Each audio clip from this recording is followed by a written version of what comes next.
ഈശോ മിശിഹായ്ക്ക് സ്തുതിയായിരിക്കട്ടെ. പ്രിയ സഹോദര സഹോദരി, നിനക്ക് നല്ല ഒരു ദിവസം നേരിയ ഈശോ നിൻ്റെ ജീവിതത്തെ സമർത്ഥമായിട്ട് അനുഗ്രഹിക്കട്ടെ എന്ന് പ്രാർത്ഥിക്കുന്നു.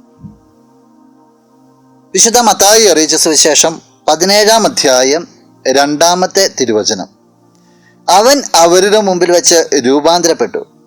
അവൻ്റെ മുഖം സൂര്യനെ പോലെ വെട്ടിത്തിളങ്ങി, അവൻ്റെ വസ്ത്രം പ്രകാശം പോലെ ധവളമായി. ഈശോയുടെ രൂപാന്തരീകരണത്തെക്കുറിച്ചാണ് പറഞ്ഞു വയ്ക്കുക.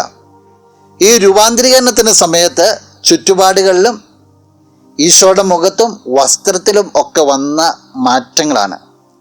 ശിഷ്യന്മാരെ സംബന്ധിച്ചിടത്തോളം ഇത്രയും കാലം കണ്ട ഒരു ഈശോനെ അല്ല അവർ കാണുക, മഹത്വപൂർണനായ ഒരു ഈശോനെയാണ് അവർ ദർശിക്കുക.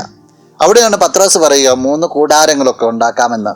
ഈ ഒരു മനോഹരമായ ഈ അനുഭവത്തിൽ നിലനിൽക്കുവാനായിട്ടാണ് പത്രോസ് ആഗ്രഹിക്കുക എന്ന് നമുക്കറിയാം. പിന്നീട് മലയിൽ നിന്ന് ഈശോ താഴോട്ട് ഇറങ്ങിയ ജീവിതത്തിൽ എപ്പോഴെങ്കിലുമൊക്കെ നമ്മൾ അനുഭവിക്കുന്നുണ്ടോ ക്രിസ്തുവിൻ്റെ ഈ മഹത്വപൂർണനായി കടന്നു വരുന്ന ഈശോ, അനുഗ്രഹിച്ചുകൊണ്ട് കടന്നു വരുന്ന ഈശോ. പലപ്പോഴും നമ്മൾ ആഗ്രഹിക്കാറുണ്ട് ഈ അനുഗ്രഹത്തിൽ, ഈ മഹത്വത്തിൽ നിലകൊള്ളുവാൻ. പക്ഷെ നമ്മുടെ ക്രിസ്തീയ ജീവിതം എന്ന് പറയുക അതിൽ നിലകൊള്ളുവാനല്ല, മറ്റുള്ളവരിലേക്ക് ഇറങ്ങിച്ചെല്ലുവാനാണ്. കിട്ടിയ ദൈവാനുഭവത്തെ മറ്റുള്ളവരിലേക്ക് എത്തിക്കുക എന്നുള്ളതാണ്. നിനക്കത് സാധിക്കട്ടെ. നമുക്ക് പ്രാർത്ഥിക്കാം. കണ്ണുകളടച്ച് കരങ്ങൾ കൂപ്പാം. നല്ലവനായ കർത്താവേ, നിന്നെ അങ്ങ് സ്തുതിക്കുന്നു, ആരാധിക്കുന്നു, മഹത്വപ്പെടുത്തുന്നു.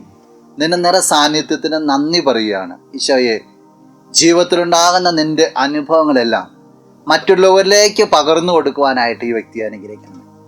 ഈ ദിവസത്തിനു വേണ്ട കൃപകളും നന്മകളെല്ലാം നൽകണമേ, ഇപ്പോഴും എപ്പോഴും എന്നേക്കും. ആരാധി